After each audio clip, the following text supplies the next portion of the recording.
प्रिय बंधुओं, जैसा कि आप लोग हमसे अनवरत जुड़े हुए हैं, हमारे चैनल को सब्सक्राइब करके निरंतर हम और आप परस्पर मिल रहे हैं और हमारे विचार आप तक पहुंच रहे हैं। आज हम जिस विचार को लेकर के आपके सामने प्रस्तुत हुए हैं वो है अनंत भगवान का। अनंत भगवान इस बार अनंत चतुर्दशी 17 तारीख को पड़ रही है, 17 सितंबर को, भाद्र शुक्ल पक्ष चतुर्दशी के दिन, जिस दिन अनंत चतुर्दशी कहते हैं। इसको क्यों कहा जाता है और इसका प्रारंभ कहां से हुआ है और इसके पूजन किस प्रकार करना चाहिए और इसको करने से क्या क्या लाभ मिलते हैं, ये सब चर्चाएं मैं आपसे करूंगा। आज ही के दिन भगवान नारायण ने अपनी कलाओं से 14 भुवनों का निर्माण किया था।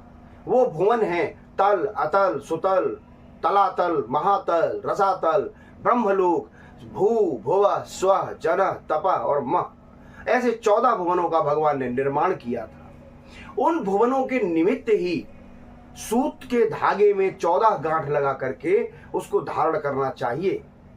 अनंत भगवान, अनंत नाम जो है भगवान नारायण का भी है और जिस सर्प पर वो सरसैया पर लेटते हैं उस सर्प का नाम भी अनंत ही है। उन्हीं के निमित्त भगवान नारायण का पूजन करना चाहिए और इस प्रकार से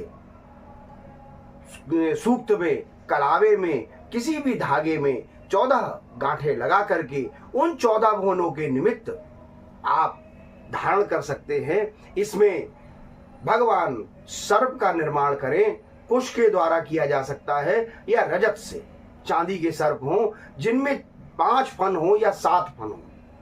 ऐसे भगवान का निर्माण करके और भगवान का गंधाक्षस से पूजन करें। इसको करने का फल क्या है? 14 भुवनों में सुख, समृद्धि, ऐश्वर्य, धन, अन्न और परिवार में समृद्धि, पुत्र पौत्रादि की वृद्धि और सभी प्रकार के सुखों की प्राप्ति होती है। परंतु इसमें 9 जो दोष आते हैं हमारे जीवन में, उनका नाश भी होता है।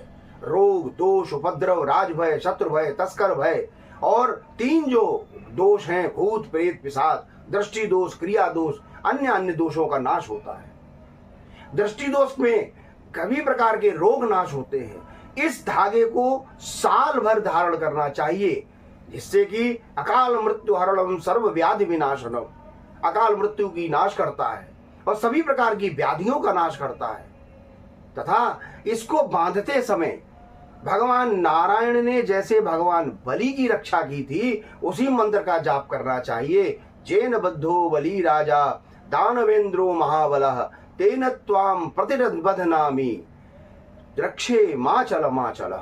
जैसे आपने भगवान बलि की रक्षा की थी उसी प्रकार से हमारी रक्षा करे, हमारे परिवार की रक्षा करे। इस कामना से भगवान नारायण का और भगवान अनंत का, अनंत नाग का पूजन करके, गंधाक्षस से पूजन करके इसको धारण करना चाहिए। इसको धारण करने के बाद भगवान नारायण की कृपा आप पर साल भर, अनंत काल तक रहेगी। इसी विचारों से अग्रिम संस्करण हम कोई और लेकर के आपके सामने आएंगे। आप लोग इसी प्रकार हमारे साथ स्नेह बनाए रहें और जुड़े रहें। नमस्कार।